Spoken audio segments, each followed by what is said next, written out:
જય શ્રી કૃષ્ણ. રાધે રાધે. મિત્ર પરમ કૃપાળુ ભગવાન કૃષ્ણની આશીર્વાદથી 17 અધ્યાય સુધીનું કામ પૂર્ણ થયું. આજે 18મા અધ્યાયની શરૂઆત કરીએ. બીજું, ભગવાને શરૂઆતમાં બીજા અધ્યાયમાં એટલે કે સાંખ્યની અંદર એક સાંખ્ય અને બીજું કર્મની વાત કરી બીજા ત્રીજા અધ્યાયમાં. પછી ભગવાન એ મુદ્દાને આગળ લઈ જાય એ પહેલા અર્જુનના પ્રશ્ન, પછી ભગવાને કર્મ વિશેની, એમના ત્યાગ વિશેની, પછી જે કાંઈ સૃષ્ટિની ને બધી વાતોમાં ધીમે ધીમે ભગવાન છેક શ્રદ્ધાત્રય વિભાગ યોગ 17મો વચ્ચે દેવી આસુરી સંપત્તિ વિશે વાત કરી. અર્જુને ભગવાનને વિનંતી કરી કે ભગવાન, જો તમને એવું લાગતું હોય તો તમે મને, હું યોગ્ય હોય તો મને વિશ્વરૂપ બતાવો.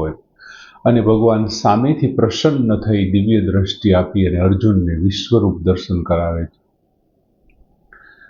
પછી ક્ષેત્રજ્ઞ યોગ, એમાંથી એ દેહાભિમાનમાંથી છૂટવા માટે શું કરવું જોઈએ, ત્રિગુણાતીત થવું હોય તો શું કરવું, દેવી સંપત્તિ અને આસુરી સંપત્તિ વિશેની વાત કરી. અને શ્રદ્ધાત્રય વિભાગ યોગ, અર્જુને પ્રશ્ન કર્યો કે એમની નિષ્ઠા કઈ છે, એટલે ભગવાને સમજાયું. અને છેલ્લે એવું કીધું, છેલ્લા શ્લોકમાં 17મા અધ્યાયમાં, કે જો શ્રદ્ધા વગરનું તું કંઈ કરે છે તો એ અસત છે. હવે ભગવાન બીજા ત્રીજા અધ્યાયમાં જે વસ્તુ એમણે બાકી મૂકી દીધું છે, ભગવાને રાખી દીધું છે, અને અર્જુનના મનમાં હજી પ્રશ્ન છે. એટલે એ બાબતે અર્જુન પ્રશ્ન કરે છે અને 18મા અધ્યાયમાં ભગવાન એ પ્રશ્નોના હવે જવાબ આપવાના છે. મોક્ષ સંન્યાસી યોગ. અર્જુન ઉવાચ, અર્જુન બોલ્યા, અર્જુને કહ્યું. શું કહે છે અર્જુન?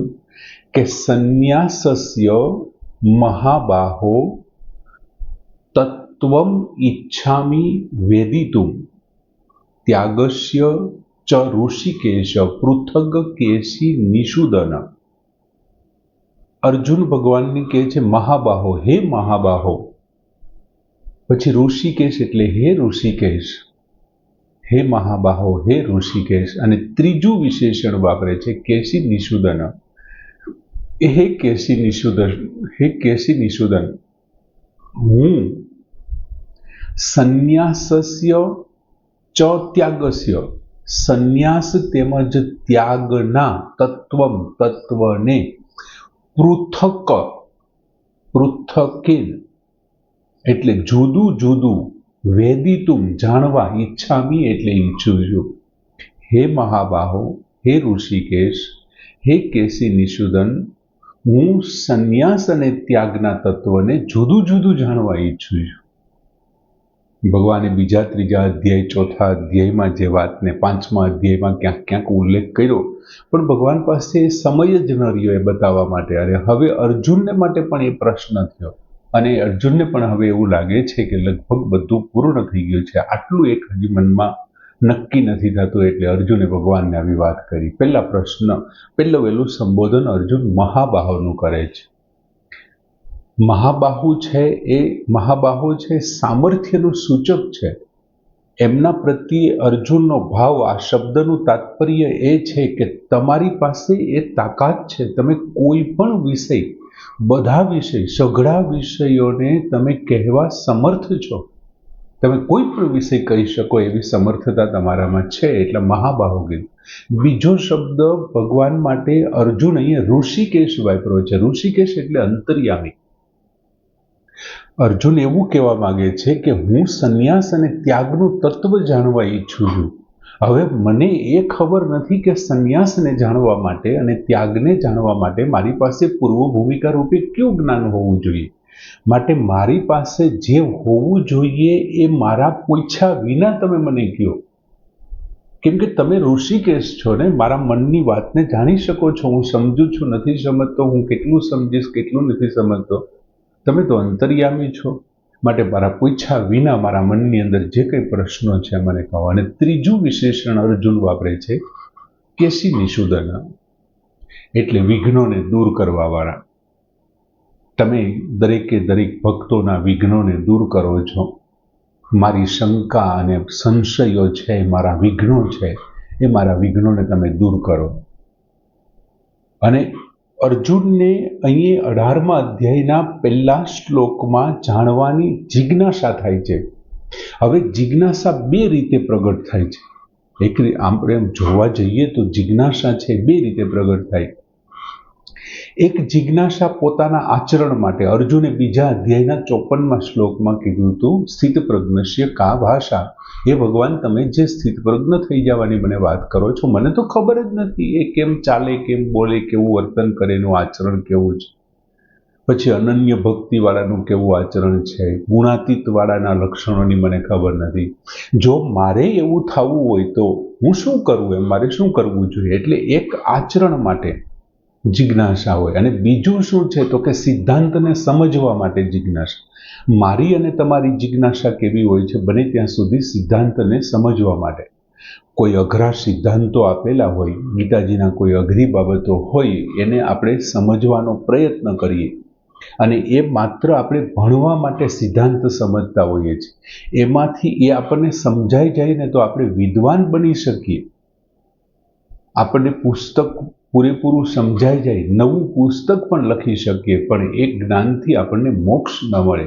જ્યારે અર્જુન છે એ સિદ્ધાંત સમજી અને તેમના મય જીવન જીવવા માંગે છે, તેમના મય પોતાનું જીવન બનાવવા તત્પર છે.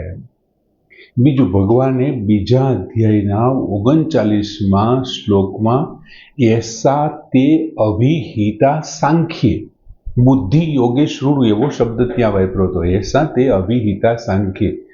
આ મેં તને સાંખ્યની બાબતમાં, મેં તને સાંખ્યની બાબતમાં કહ્યું છે. હવે આવેલા સાંખ્યને અહીં સંન્યાસ પદથી કહ્યો છે. ત્યાં જે સાંખ્ય છે એ જ વાત અહીંયા ભગવાને અર્જુને સંન્યાસ પદ કીધો છે. બીજું, ભગવાન પણ આ બંને શબ્દોને પર્યાયવાચી જ ગણે છે.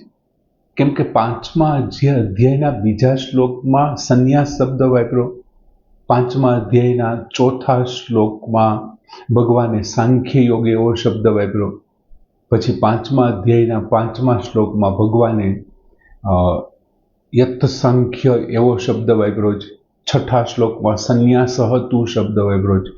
આમ બધી બાબતો જોવા જઈએ ને તો એનો અર્થ એવો છે કે ભગવાન પણ આ બંને શબ્દોને પર્યાયવાચી તરીકે જોવે છે. એટલે અર્જુને પણ શું કર્યું? સાંખ્યને સંસાર કહ્યો, સંન્યાસ કહ્યો છે. કે તમે જે સાંખ્યની મને વાત કરતા હતા, જ્યાં 32માંથી ચાલુ થયું હતું, એ આ સંન્યાસ છે, અને હું એમના તત્વને જાણવા માંગુ છું, એનું તત્વ શું છે. અને અહીં જે આવશે, ભગવાન જે જવાબ આપવાના છે, અર્જુને એમ કીધું ને કે તમે ઋષિકેશ છો. ખરેખર સંન્યાસ એટલે, સંન્યાસ વિશે જાણવું એટલે શું? તો કે સંન્યાસ કોને કહેવાય, સંન્યાસી કેવો હોય, સંન્યાસનું સાધન કેવું હોય, તેના આચરણ કેવા હોય, તેના ભાવ કેવા હોય, સંન્યાસનું ફળ શું હોય, આ બધું મારે જાણવું છે. અને ક્રમશઃ ભગવાને 18મા અધ્યાયમાં એની ચર્ચા કરી છે.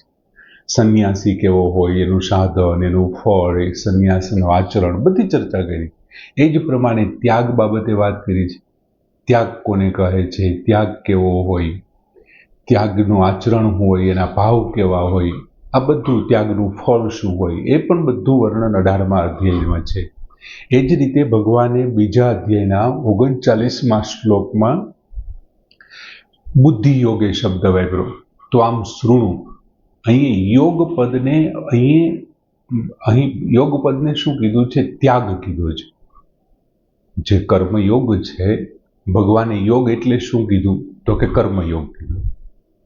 અને યોગને શું કીધું છે અહીંયા? તો કે અહીંયા ત્યાગ કીધો, કર્મયોગને ત્યાગ કીધો. હવે ત્યાગને ભગવાન છે એ કર્મયોગ અને ત્યાગને પર્યાયવાચી ગણે છે. બીજા અધ્યાયના 48મા શ્લોકમાં સંગ ત્યક્તવા શબ્દ આવ્યો. તું સંગને છોડી દે, કર્મના જે ફળનું સંગ છે એમને છોડી દે. 52મા શ્લોકમાં ફલમ ત્યક્તવા આવ્યું, ફળને છોડી દે. પછી ત્રીજા અધ્યાયમાં શું કીધું? તો કે કર્મ યોગેન યોગીનામ. જો આ બધી બાબતો શું બતાવે છે? કે ભગવાન પોતે એમને આ જ અર્થમાં ત્યાગને કર્મયોગના અર્થમાં રજૂ કરવા માંગે છે અથવા પર્યાયવાચી ગણે છે. હવે સંન્યાસનો સામાન્ય રીતે આપણે અર્થ જોઈએ તો જે સારી રીતે રાખવાનું નામ છે ને એને સંન્યાસ કહેવાય. સમ્યક ન્યાસઃ ઇતિ સંન્યાસઃ, જે સારી રીતે રાખવાનું. તાત્પર્ય એ છે કે પ્રકૃતિની સહજ સર્વથા જે પ્રકૃતિ પાસેથી આપણી પાસે જે કંઈ આવ્યું છે એને વિવેકપૂર્વક પ્રકૃતિને પાછું આપી દેવું અને પ્રકૃતિ સાથેના સંબંધ વિચ્છેદ કરી નાખવા, એનું નામ સંન્યાસ છે. અને એ ક્યારે થઈ શકે તો કે સાંખ્યને ઓળખીએ તો. જો તમે પૂરેપૂરું સાંખ્યને ઓળખો કે આ છે આ છે આ છે, તો પછી હું શું કામ એની ઉપર દાવો કરું એમ. બીજું, કર્મ અને ફળની આસક્તિ છોડે એનું નામ ત્યાગ છે. જે કર્મ અને ફળની આસક્તિ છોડી દે એનું નામ. જે કર્મ અને ફળમાં આસક્ત નથી થતો તે યોગારૂઢ થઈ જાય છે, એવું ભગવાને કીધું છે. જે કર્મ અને ફળમાં આસક્ત નથી થતો તે કર્મયોગી બને છે, યોગારૂઢ બને છે. આમ અર્જુને સરસ મજાનો જે બાકી રહી ગયેલી ચર્ચા બીજા ત્રીજા અધ્યાય અને પાંચમા અધ્યાયમાં ભગવાન ઘણી વખત ત્યાં જવાનો પ્રયત્ન કર્યો પણ નહીં જઈ શક્યા હોય અને અર્જુનને એમ થાય કે હવે આ પૂછી લેવું જોઈએ. એટલે બહુ સરસ મજાનો શ્લોક કે સંન્યાસસ્ય મહાબાહો ત્વમ તત્વમ ઈચ્છામિ વેદિતુમ ત્યાગસ્ય ચ ઋષિકેશ પૃથક કેસી નિષુદાન પૂર્ણ કરીએ. જય શ્રી કૃષ્ણ.